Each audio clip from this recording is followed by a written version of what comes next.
সুফিবাদ হল ইসলামের একটি আধ্যাত্মিক দর্শন, যার মূল লক্ষ্য হল আত্মশুদ্ধি এবং আল্লাহর নৈকট্য লাভ। সহজ কথায়, বাহ্যিক আচার অনুষ্ঠানের চেয়ে অন্তরের পবিত্রতা এবং স্রষ্টার প্রতি নিঃস্বার্থ ভালোবাসাকেই এখানে বেশি গুরুত্ব দেওয়া হয়। শরীয়ত হল নৌকা, আর তরিকত হল সমুদ্র। সমুদ্রের গভীরে না নামলে যেমন মুক্ত পাওয়া যায় না, তেমনি অন্তরের গভীরতা ছাড়া স্রষ্টাকে অনুভব করা যায় না। আত্ম উপলব্ধি নিয়ে, মসজিদে গেলেই যদি খোদা পাওয়া যেত, তবে তো ঝাড়ুদার সবার আগে পেত। কপালে সিজদাহার চিহ্ন থাকলেই মুমিন হওয়া যায় না, যদি না অন্তরে আল্লাহর ভয় আর মানুষের প্রতি ভালোবাসা থাকে। মূল ভাব ইমাম গাজ্জালি রাহমাতুল্লাহ আলাই। মানুষকে ভালো না বেশে স্রষ্টাকে পাওয়া অসম্ভব। যার অন্তরে সৃষ্টির প্রতি মমতা নেই, তার সিজদায় কোনো সার্থকতা নেই। খাজা মঈনুদ্দিন চিশতি রাহমাতুল্লাহ আলাই। বাইরের দরজায় তালা মারা সহজ, কিন্তু ভেতরের নফসের দরজায় পাহারা দেওয়া বড় কঠিন। প্রকৃত মুক্তি ইবাদতের সংখ্যায় নয়, বরং ইবাদতের গভীরতায়। সুফিবাদ কাহাকে বলে? সুফিবাদ বা তাসাউফ হল ইসলামের এমন একটি ধারা, যেখানে একজন মুমিন তার নফস বা কুপ্রবৃত্তিকে দমন করে নিজের চরিত্রকে সুন্দর করে তোলেন।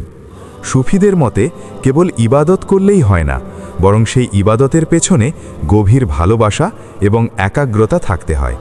একজন সুফি দুনিয়ার মোহ ত্যাগ করে কেবল স্রষ্টার সন্তুষ্টির জন্য জীবন অতিবাহিত করার চেষ্টা করেন। সুফিবাদ শব্দটি কোথা থেকে এসেছে? সুফি শব্দের উৎপত্তি নিয়ে গবেষকদের মধ্যে কয়েকটি প্রধান মতবাদ রয়েছে। সুফি এর অর্থ পশম। প্রাচীনকালে সাধক ও দরবেশরা ত্যাগের প্রতীক হিসেবে মোটা পশমি কাপড় পরিধান করতেন। অধিকাংশের মতে এখান থেকেই সুফি নামের উৎপত্তি।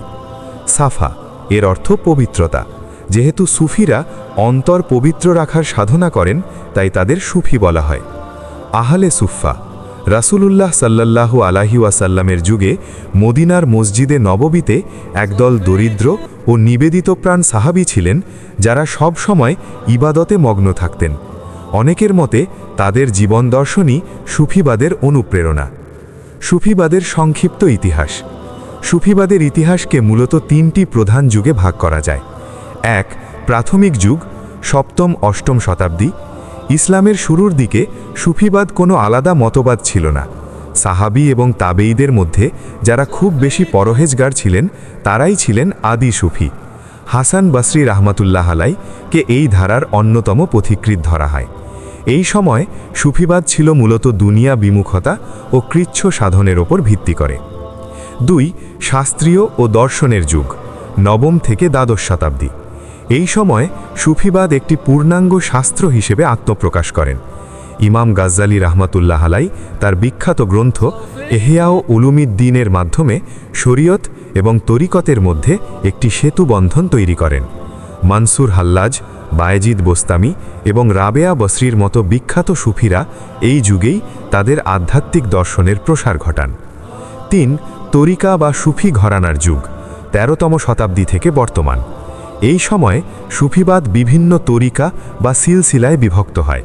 পীর মুরিদ প্রথার মাধ্যমে আধ্যাত্মিক শিক্ষা ছড়িয়ে পড়তে থাকে। উল্লেখযোগ্য 4টি প্রধান তরিকা হল কাদেরিয়া, হযরত বড় পীর আব্দুল কাদের জিলানী রাহমাতুল্লাহ আলাই; চিশতিয়া, হযরত খাজা মঈনুদ্দিন চিশতি রাহমাতুল্লাহ আলাই; নকশবন্দিয়া, হযরত বাহাউদ্দিন নকশবন্দি রাহমাতুল্লাহ আলাই; মুজাদ্দিদিয়া, হযরত মুজাদ্দিদ আল ফেসানি রাহমাতুল্লাহ আলাই। উপমহাদেশে সুফিবাদ। ভারতীয় উপমহাদেশে ইসলাম প্রচারে সুফিদের অবদান অপরিসীম।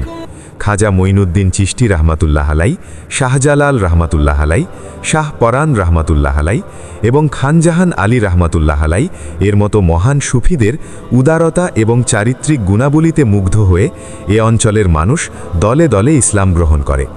সুফিবাদ আমাদের শেখায় যে হিংসা বিদ্বেষ ভুলে স্রষ্টার সৃষ্টিকে ভালোবাসার মাধ্যমেই স্রষ্টাকে পাওয়া।